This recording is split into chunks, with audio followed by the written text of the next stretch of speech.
नमस्कार, आप देख रहे हैं दूरदर्शन किसान कृषि दर्शन कार्यक्रम में आप सभी का स्वागत है। मैं हूं अदिति शर्मा। हमेशा की तरह हमारे 3 सेगमेंट्स विज्ञान और किसान, कृषि स्टार्टअप और फार्मिंग इंडिया के साथ आइए आज के कार्यक्रम की शुरुआत करते हैं।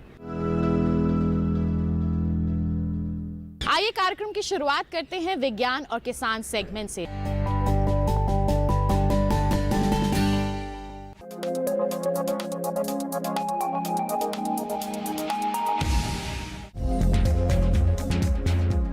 बुंदेलखंड पानी की भारी कमी से जूझ रहा है।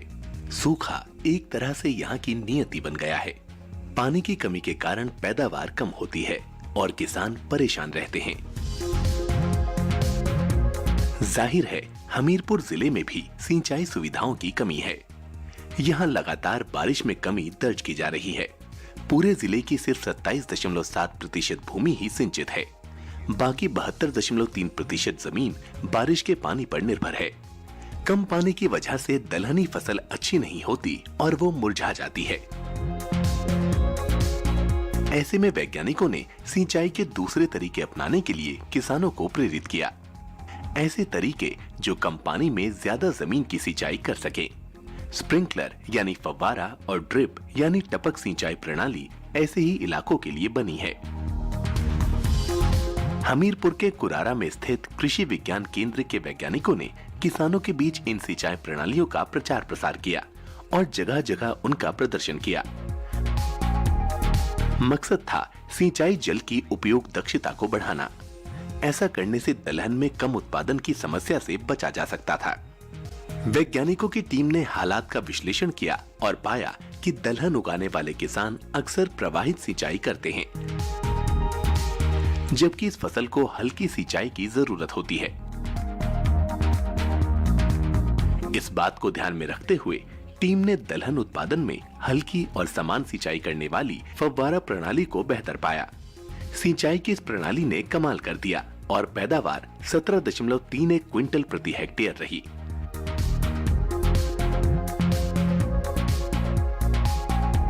ये आम सिंचाई के दौरान हुए उत्पादन से करीब 34% ज्यादा थी। इतना ही नहीं, लागत में भी 11% की अच्छी खासी कमी रही। उत्पादन बढ़ा तो किसानों की आमदनी भी बढ़ गई। प्रवाहित सिंचाई से एक तो पानी ज्यादा खर्च होता है और सभी पौधों की समान रूप से सिंचाई नहीं हो पाती, जबकि फव्वारा सिंचाई प्रणाली पानी की बचत करती है और सभी पौधों तक समान रूप से पानी पहुंचाती है। हमीरपुर में प्रदर्शन के दौरान वैज्ञानिकों ने पाया कि स्प्रिंकलर पद्धति से 40 से 45% तक पानी की बचत हुई। अच्छे परिणाम मिले तो वैज्ञानिकों का भी हौसला बढ़ा। यहाँ तक कि उत्तर प्रदेश बागवानी विभाग ने बुंदेलखंड के सभी जिलों में इस प्रौद्योगिकी का प्रचार प्रसार शुरू किया।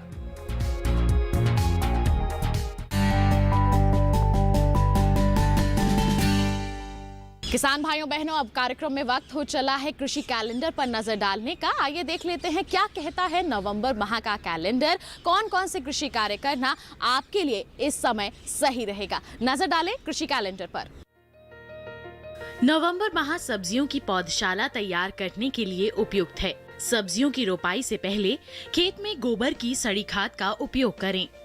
इससे मिट्टी की भौतिक और जैविक गुणों में सुधार के साथ साथ मिट्टी की जल धारण क्षमता भी बढ़ती है। इस माह बुआई के लिए गाजर के अलावा शिमला मिर्च, धनिया और लहसुन की बुआई करें। इसके अलावा जीरा और सौंफ की बुआई भी मेड़ों पर की जा सकती है। तो विज्ञान और किसान सेगमेंट अभी आपने देख लिया। इसी के साथ कार्यक्रम में वक्त हो चला है एक छोटे से ब्रेक का। आप कहीं मत जाइए, जल्द ही हाजिर होंगे। बने रहिए दूरदर्शन किसान पर और देखते रहिए हमारा कार्यक्रम कृषि दर्शन।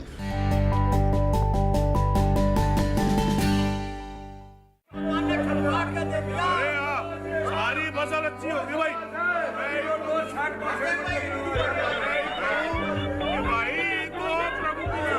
और अब एक जरूरी सूचना, देश के कुछ राज्यों में किसानों द्वारा बड़े पैमाने पर पराली जलाने से आसमान में धुंध छा गई है।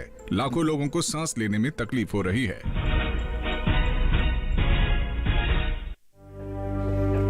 हर साल हम अपना ही घर फूकते हैं और तमाशा बनते हैं। ना, मैं ना मानता। ये काम तो बरसों से होता आ रहा है। अब ऐसा क्या नया आ गया?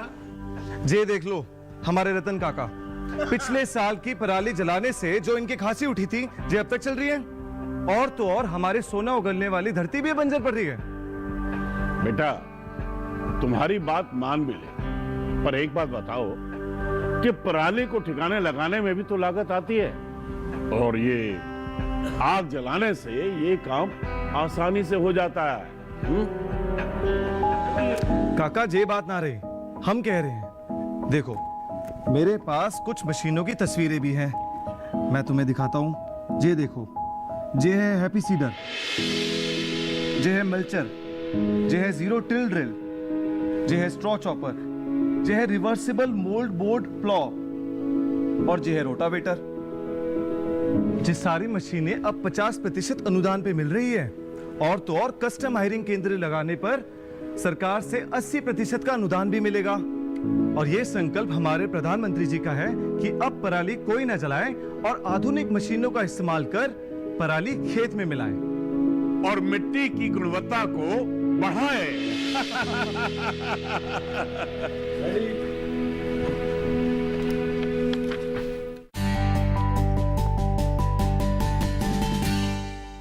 ब्रेक के बाद दूरदर्शन किसान के खास कार्यक्रम कृषि दर्शन में आप सभी का फिर से स्वागत है।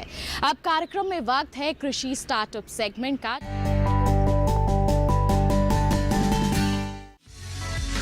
नारायण सिंह सैंधव की प्रक्षेत्र प्रबंधन को देखकर मन प्रफुल्लित हो उठता है। अत्यंत व्यवस्थित तथा योजनाबद्ध तरीके से बाजार की मांग के आधार पर फसलों का चुनाव करते हैं। हर प्रकार की सब्जी उत्पादन खुले खेत में या पॉली हाउस और शेड नेट में करते हैं। शिमला मिर्च, येलो एंड ग्रीन कैप्सिकम, गोभी वर्गीय, सोलेनेसियस और कुकुरबिटेसी कुल में आने वाली हर सब्जी को ये किसी विशेषज्ञ की तरह ही समझते हैं तथा अनुशंसित तकनीकी के पूरी तरह इस्तेमाल के साथ भरपूर उत्पादन लेते हैं। इसके अलावा परंपरागत फसलों में मूंगफली, ज्वार, मूंग, उड़द, सोयाबीन, लहसुन और प्याज का उत्पादन करते हैं। ग्रीष्मकालीन फसलों में खरबूज, तरबूज व ककड़ी का उत्पादन लेते हैं।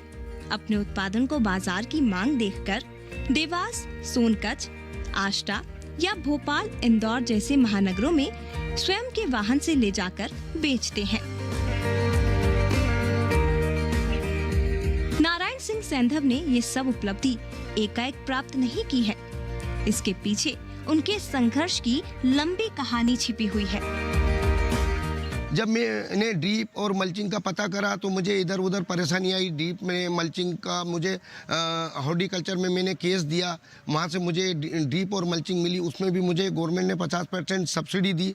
सब्सिडी लेने के बाद में मैंने ड्रीप और मल्चिंग से मेरा ये चालू किया, तो मुझे उसमें कितना खाद देना चाहिए, कैसी दवाई देना चाहिए, कैसे करना चाहिए, उसकी मुझे बहुत मुसीबत का सामना करना पड़ा। उसमें सामना करने में कृषि विज्ञान केंद्र देवास में वैज्ञानिक लोगों से वहाँ जाके मैंने ट्रेनिंग मतलब उनसे जो वो लेक्चर देते थे वो मैंने समझा। फिर नोएडा गया मैं, मेरे को सरकार ने भेजा तो वहाँ मैंने कुछ सीखा। फिर मैंने करनाल गया, वहाँ सीखा। राउरी, राजगुरुनगर, वहाँ सीखा। फिर मुख्यमंत्री योजना में मुझे एक चांस वहाँ विदेश यात्रा के लिए मिल गया, जो न्यूजीलैंड, ऑस्ट्रेलिया, वहाँ भी बड़े बड़े फार्मर और अच्छी खेती। तो उन सभी का मैं सामना करते हुए और ड्रीप और मल्चिंग से लगातार 12 साल में मैंने, मतलब 12 साल पहले ड्रीप और मल्चिंग में इस देवास जिले में मैंने खुद ने ही लगाई और ड्रीप मल्चिंग से मैंने खेती करना चालू किया। आत्मा योजना के अंतर्गत इन्हें वर्ष 2013 में सर्वश्रेष्ठ कृषक पुरस्कार दिया गया। इंदिरा गांधी कृषि विश्वविद्यालय छत्तीसगढ़ में केंद्रीय कृषि मंत्री तथा मुख्यमंत्री द्वारा सम्मानित किए गए।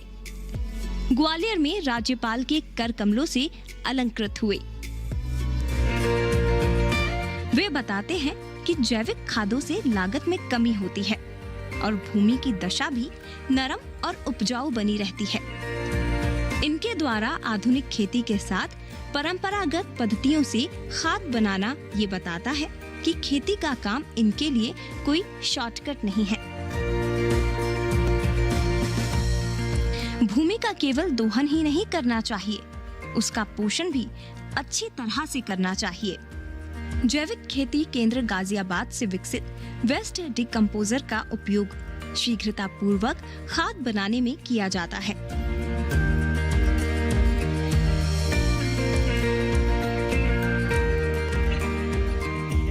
इनके पास सभी उन्नत कृषि यंत्र हैं। 2 tractor, rotavator, cultivator, bund former, contour maker, ridge maker आदि सभी आधुनिक यंत्रों का प्रयोग ये करते हैं।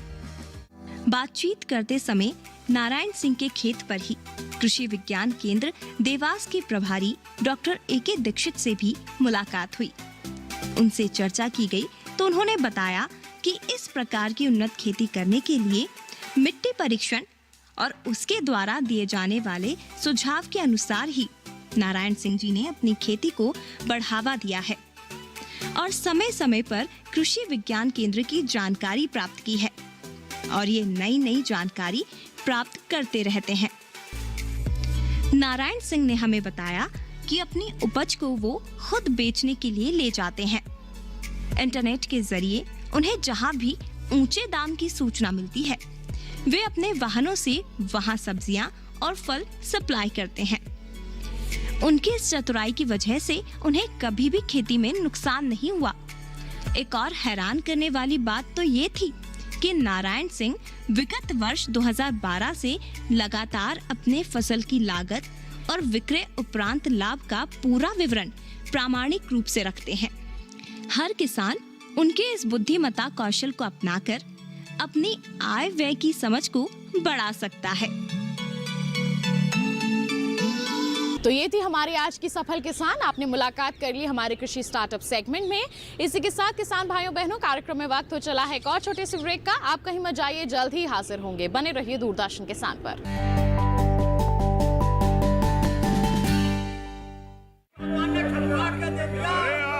सारी फसल अच्छी होगी भाई।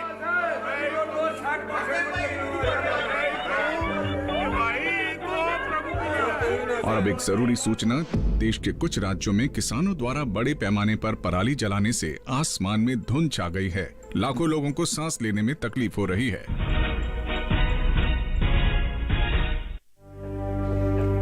हर साल हम अपना ही घर फूकते हैं और तमाशा बनते हैं। ना, मैं ना मानता। ये काम तो बरसों से होता आ रहा है। अब ऐसा क्या नया आ गया? जे देख लो हमारे रतन काका, पिछले साल की पराली जलाने से जो इनकी खांसी उठी थी जे अब तक चल रही है। और तो और हमारे सोना उगलने वाली धरती भी बंजर पड़ रही है। बेटा, तुम्हारी बात मान भी ले, पर एक बात बताओ कि पराली को ठिकाने लगाने में भी तो लागत आती है और ये आग जलाने से ये काम आसानी से हो जाता है। काका जे बात ना रही, हम कह रहे हैं। देखो मेरे पास कुछ मशीनों की तस्वीरें भी हैं, मैं तुम्हें दिखाता हूं। ये देखो, ये है हैप्पी सीडर, ये है मल्चर, ये है जीरो टिल ड्रिल, ये है स्ट्रॉ चॉपर, ये है रिवर्सिबल मोल्ड बोर्ड प्लॉ और ये है रोटावेटर। ये सारी मशीनें अब 50% अनुदान पे मिल रही है और तो और कस्टम हायरिंग केंद्र लगाने पर सरकार से 80% का अनुदान भी मिलेगा। और ये संकल्प हमारे प्रधानमंत्री जी का है कि अब पराली कोई न जलाए और आधुनिक मशीनों का इस्तेमाल कर पराली खेत में मिलाए और मिट्टी की गुणवत्ता को बढ़ाए।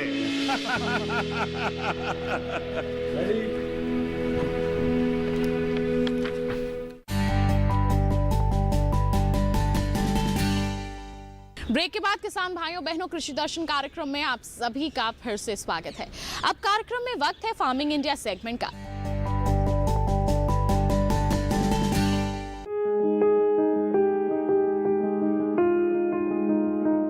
कृषि में कई अहम सुधार करने के लिए सरकार ने उपज बिक्री की व्यवस्था में कई जरूरी बदलाव किए हैं।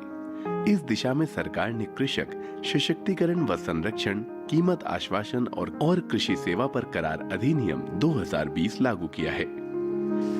इस अधिनियम के लागू हो जाने से अब किसान उपज से खाद्य उत्पाद बनाने वाले प्रोसेसर्स, व्यवसायिक कंपनियां, थोक और फुटकर विक्रेताओं और निर्यातकों के साथ कृषि उपज की बिक्री के लिए सीधे करार या व्यवसायिक समझौता कर सकेंगे। करार हो जाने के बाद फसल की अच्छी पैदावार के लिए जरूरी साधन या इनपुट्स उपलब्ध कराने की पूरी जिम्मेदारी खरीदार की होगी। अधिनियम के लागू हो जाने से अब पैदावार के दौरान फसल पर किसान का मालिकाना हक बना रहेगा।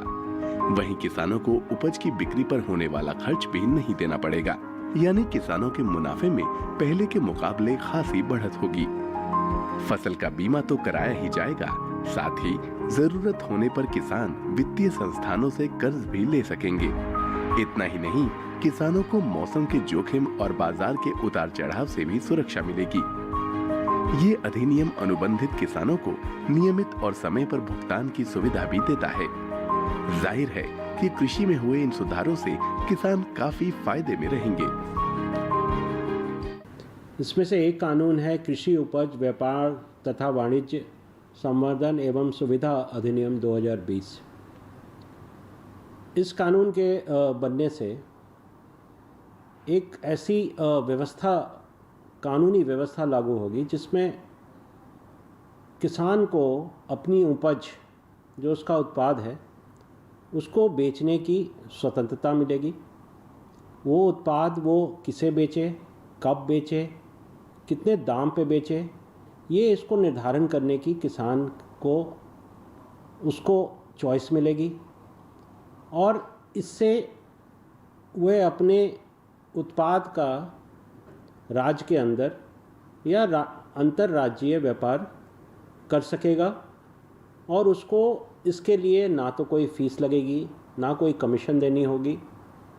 और इसमें एक ट्रेड एरिया का परिकल्पना की गई है और ये ट्रेड एरिया वो क्षेत्र है जहाँ पर जो APMC कानून से द्वारा स्थापित मार्केट है उसके बाहर का जो क्षेत्र है उसको ट्रेड क्षेत्र की परिभाषा में लाया गया है। और इस क्षेत्र में अगर किसान किसी भी निर्यातक, किसी भी रिटेलर, डिस्ट्रीब्यूटर, होलसेलर के साथ अपनी उपज को बेचना चाहता है तो उसको पूरी स्वतंत्रता रहेगी और उसका इसके लिए पूरा एक कानूनी ढांचा उसके पास उपलब्ध रहेगा। तो ये एक बहुत बड़ा सुधार आएगा। बढ़ते हैं आगे। अब आपको बता देते हैं सबसे बड़ी समस्या जो आज के समय की बनी हुई है वो है पराली प्रबंधन। जी हाँ, अक्सर लोग क्या करते हैं, पराली जला देते हैं जिससे ना केवल उनके खेतों की मिट्टी प्रभावित होती है बल्कि हमारा पर्यावरण भी काफ़ी हद तक प्रदूषित हो जाता है। ऐसा ना करें, इसके लिए कई विकल्प मौजूद हैं जिनके बारे में आपको जानकारी होना ज़रूरी है। किस तरह से आप पराली प्रबंधन बेहतर तरीके से करके इसे अपने लिए फ़ायदेमंद बना सकते हैं, आइए जानते हैं इस रिपोर्ट के जरिए। पराली अपने आप में बेहतरीन जैविक खाद है। इसमें पौधों के लिए जरूरी नाइट्रोजन काफी मात्रा में पाया जाता है, लेकिन हमारे देश में इसे जलाने का रिवाज है। खासतौर से पंजाब, हरियाणा, दिल्ली और पश्चिमी उत्तर प्रदेश के किसान इसे खेत में ही जला देते हैं। पराली जलाने से प्रदूषण तो होता ही है, मिट्टी में मौजूद सूक्ष्म तत्व भी जल जाते हैं। जाहिर है, इससे मिट्टी की उपजाऊ शक्ति पर बुरा असर पड़ता है। दरअसल धान की कटाई के बाद ज्यादातर किसानों को अपने खेतों में गेहूं बोना होता है, लेकिन धान की कटाई और गेहूं की बुआई के बीच इतना समय नहीं होता कि पराली को खेत में गलाया जा सके। ये कैप्सूल खेत में खड़ी पराली को चंद दिनों में ही गलाकर कंपोस्ट खाद बना देती है। कंपोस्ट कैप्सूल की कीमत सिर्फ 20 रुपए है। किसान इसे भारतीय कृषि अनुसंधान संस्थान आकर खुद खरीद सकते हैं या फिर कुरियर के माध्यम से घर बैठे मंगा सकते हैं। इसके इस्तेमाल का तरीका थोड़ा अलग है। इसे खेत में सीधे नहीं डालना है, बल्कि पानी, गुड़ और अन्य सामग्री के साथ पहले घोल बनाया जाता है और फिर उसे पराली पर छिड़का जाता है। किसानों को ये सोचना है कि पराली जब जलने का समय होता है या फसल कटाई का समय, उससे पहले ही वो कैप्सूल का प्रबंध करके रखें, क्योंकि कैप्सूल लेने के बाद उनको कुछ 8 से 12 दिन लगेगा जिसमें वो कैप्सूल को उनको तरल में या लिक्विड में कन्वर्ट करना पड़ेगा। लिक्विड में कन्वर्ट करने का तरीका बहुत आसान है। उसके लिए उनको करना ये है कि 5 लीटर पानी लेना है और उसमें 150 ग्राम गुड़ घोलना है। गुड़ घोलने के बाद उसको उस घोल को उबालना है, अच्छी तरह से उबालना है। उबालने के समय उस पानी में कुछ गंदगी आ सकती है गुड़ की वजह से, तो उस गंदगी को छान के बाहर कर देना है। उसके बाद उस घोल को ठंडा करना है। ठंडा करने के बाद वो जब पूरा ठंडा हो जाए और तब उसमें 50 ग्राम बेसन डालना है। बेसन डालने के साथ साथ उसमें 4 कैप्सूल को खोल के उसमें डाल देना है। इसके बाद उसको अच्छी तरह मिक्स कर लें और उसको जो घोल है उसको एक चौड़े मुंह वाले बर्तन में, ट्रे में या तसला वगैरह में उसको डाल के एक हल्के कपड़े से ढक के घर के अंदर रख दें जहाँ थोड़ा गर्मी रहे और लोग उसको कोई भी डिस्टर्ब ना करे। इसके बाद हम कोई भी देखेगा कि उसमें 2 से 3 दिन के बाद उसमें एक ग्रोथ आनी शुरू होगी, मलाई जैसी ग्रोथ आनी शुरू होगी और वो धीरे धीरे बढ़ती जाएगी। तो जब उनकी ग्रोथ आ जाए 3 से 4 दिन के बाद उसको फिर वो मल्टीप्लाई भी कर सकते हैं। आपके पास जो घोल है बनावर 5 लीटर, उसी में से एक आधा लीटर उसमें डाल दें, मगर उसको भी अलग अलग 4 बर्तन में रखना चाहिए, ताकि चौड़े मुंह वाले बर्तन में रखने का उद्देश्य ये है कि जितना उसको ज़्यादा जगह मिलेगी उसमें उतनी ही अच्छी बढ़वार आएगी। तो जब अच्छी बढ़वार आ जाए, उसमें ग्रोथ आ जाए, तो फिर उसको एक हाथ में ग्लाउज या पॉलीथीन चढ़ा के उसको अच्छी तरह पानी में मिक्स कर लेंगे और उसको हम एक कंटेनर में या बड़े बर्तन में भर के रख लेंगे और इस तरह आपका घोल तैयार हो गया 25 लीटर, जो 1 हेक्टेयर के लिए काफ़ी है। कंपोस्ट कैप्सूल सिर्फ धान की पराली पर ही असरदार नहीं है, बल्कि ईख की पत्ती और इसी तरह के दूसरे फसल अवशेष को भी जैविक खाद बना देता है। यही वजह है कि पराली प्रबंधन के मामले में वैज्ञानिक इसे नील का पत्थर मानकर चल रहे हैं। उन्हें उम्मीद है आने वाले समय में कैप्सूल की मांग साल भर बनी रहेगी, जिसे पूरा करना मुश्किल होगा। ऐसे में निजी कंपनियों को भी कैप्सूल तकनीक मुहैया कराने की बात कही जा रही है, ताकि वे अपने स्तर पर इसे तैयार कर सकें। पराली प्रबंधन के लिए वैज्ञानिकों ने इससे पहले हैप्पी सीडर मशीन तैयार की, जिसके जरिए धान की कटाई के फौरन बाद खेत को जोते बिना ही गेहूं बोया जा सकता है। इसके बेहतर परिणाम सामने आए हैं और कई गांव अब पराली जलाने की समस्या से मुक्त हो गए हैं। कंपोस्ट कैप्सूल इस सिलसिले की अगली कड़ी है।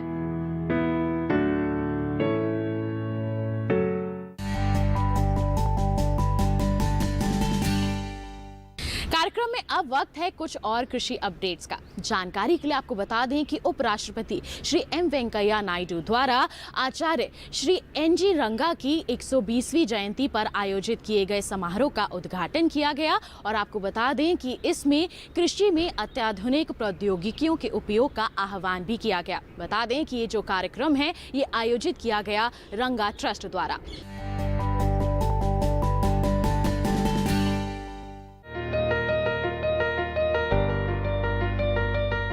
उपराष्ट्रपति श्री वेंकैया नायडू ने आचार्य एनजी रंगा के 120वें जयंती समारोह का उद्घाटन किया और भारतीय कृषि को टिकाऊ और लाभदायक बनाने के लिए बहुआयामी प्रयास करने का आह्वान किया। उन्होंने कहा कि हमारे पारंपरिक ज्ञान और अत्याधुनिक प्रौद्योगिकी के बीच प्रभावी समन्वय स्थापित करने चाहिए और कृषि जगत में अत्याधुनिक प्रौद्योगिकियों के उपयोग के लिए प्रोत्साहित किया। उन्होंने कहा कि कृषि विश्वविद्यालय को अनुसंधान पर ध्यान केंद्रित करना चाहिए ताकि किसानों को लाभ मिले। हमें यह सुनिश्चित करना चाहिए कि किसानों को उनके कठिन परिश्रम का फल मिले। कृषि में प्रौद्योगिकी की नई लहर का उल्लेख करते हुए उन्होंने कहा कि यह ट्रैक्टरों के उपयोग की तरह मशीनीकरण की ओर एक बदलाव से कई अधिक महत्वपूर्ण है। उपराष्ट्रपति ने किसानों के सशक्तिकरण के लिए सरकार द्वारा किए जा रहे उपायों की श्रृंखला की सराहना करते हुए कहा कि सरकार के ई-नाम पोर्टल जैसे बेहतर मूल्यों के खोज तंत्र प्रशंसनीय पहल है। विविधीकरण के बारे में किसानों में जागरूकता पैदा करने की आवश्यकता के बारे में उपराष्ट्रपति ने कहा कि किसानों को बागवानी, सेरिकल्चर, एक्वाकल्चर, डेयरी, पोल्ट्री और खाद्य प्रसंस्करण जैसी संबंधित गतिविधियों को अपनाने के लिए प्रोत्साहित किया जाना चाहिए ताकि उन्हें आय के विभिन्न स्रोत उपलब्ध हों। अनाजों और दलहनों की खेती के अलावा किसानों को व्यावसायिक फसलें उगाने के लिए प्रोत्साहित किया जाना चाहिए। उपराष्ट्रपति ने मिट्टी की गुणवत्ता कम करने वाली अनेक कृषि पद्धतियों के बारे में चिंता जाहिर करते हुए मृदा स्वास्थ्य कार्ड के उपयोग के माध्यम से रासायनिक उर्वरकों पर निर्भरता कम करने का आह्वान किया। उपराष्ट्रपति ने इस बात पर प्रसन्नता जाहिर की कि कृषि एक ऐसा क्षेत्र है जिसने इस महामारी के दौरान अच्छा काम किया है। उन्होंने यह भी कहा कि कोविड-19 ने हमें अपने खान पान की आदतों में बदलाव लाने की जरूरतों के बारे में महत्वपूर्ण सबक भी सिखाया है। समारोह में उपराष्ट्रपति एम वेंकैया नायडू ने कृषि विश्वविद्यालयों को किसानों को लाभान्वित करने वाले अनुसंधान पर ध्यान देने का आह्वान किया और कहा कि लैब टू लैंड ही इन कृषि विश्वविद्यालयों का मंत्र होना चाहिए। उन्होंने किसानों के लिए इनोवेशन, जनरेशन और मोटिवेशन का मंत्र भी दिया ताकि वे समय के बदलाव और अनिश्चितताओं का मुकाबला कर सकें। इस मंत्र का खुलासा करते हुए उन्होंने कहा कि तकनीकी नवाचारों का लाभ उठाया जाना चाहिए। अगली पीढ़ियों को कृषि चुनौतियों का सामना करना चाहिए। किसानों को मदद की जरूरत है तथा उन्हें उनके महान प्रयासों के लिए प्रोत्साहित भी किया जाना चाहिए। किसान भाइयों बहनों, घर बैठे बैठे आपको कृषि जगत से जुड़ी तमाम जानकारियां मिल सके, इसके लिए कई तरह की मोबाइल ऐप्स तैयार की गई हैं और उन्हीं में से एक के बारे में आज हम आपको जानकारी देने वाले हैं। आइए जानते हैं मोबाइल ऐप के बारे में विस्तार से। किसान सभा ऐप वैज्ञानिक और औद्योगिक अनुसंधान और केंद्रीय सड़क अनुसंधान संस्थान परिषद द्वारा विकसित और लॉन्च किया गया है। किसानों से लेकर मंडी डीलरों, ट्रांसपोर्टरों, मंडी बोर्ड के सदस्यों, सेवा प्रदाताओं के साथ साथ उपभोक्ताओं के लिए भी ये एक सुविधाजनक ऐप है। किसान सभा ऐप किसानों को आपूर्ति श्रृंखला और परिवहन प्रबंधन प्रणाली से जोड़ने का काम करती है।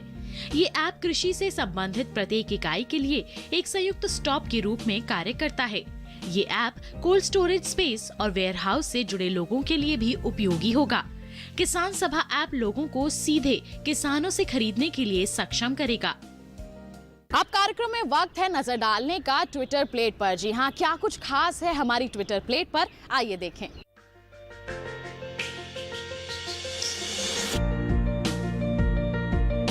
तो किसान भाइयों बहनों, ये था हमारा आज का कार्यक्रम कृषि दर्शन। हम उम्मीद करते हैं आज के कार्यक्रम में हमने आपको जो भी जानकारियां दी हैं उससे आप जरूर लाभान्वित होंगे। अगर आप कोई सुझाव देना चाहते हैं तो आप हमें पत्र लिख सकते हैं। हमारा पता है कमरा नंबर 58, CPC दूरदर्शन, खेलगांव, नई दिल्ली 110049। अगर आप हमें ईमेल लिखना चाहते हैं तो आप हमारी ईमेल ID नोट कर लीजिए। हमारी ईमेल ID है nationalkrishidarshan@gmail.com। तो बस किसान भाइयों बहनों, आज के लिए इतना ही। अगले अंक में करेंगे मुलाकात, तब तक के लिए दीजिए इजाजत। नमस्कार।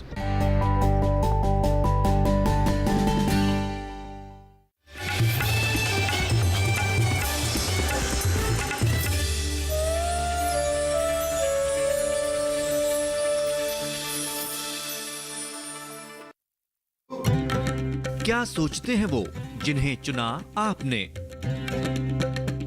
जो आप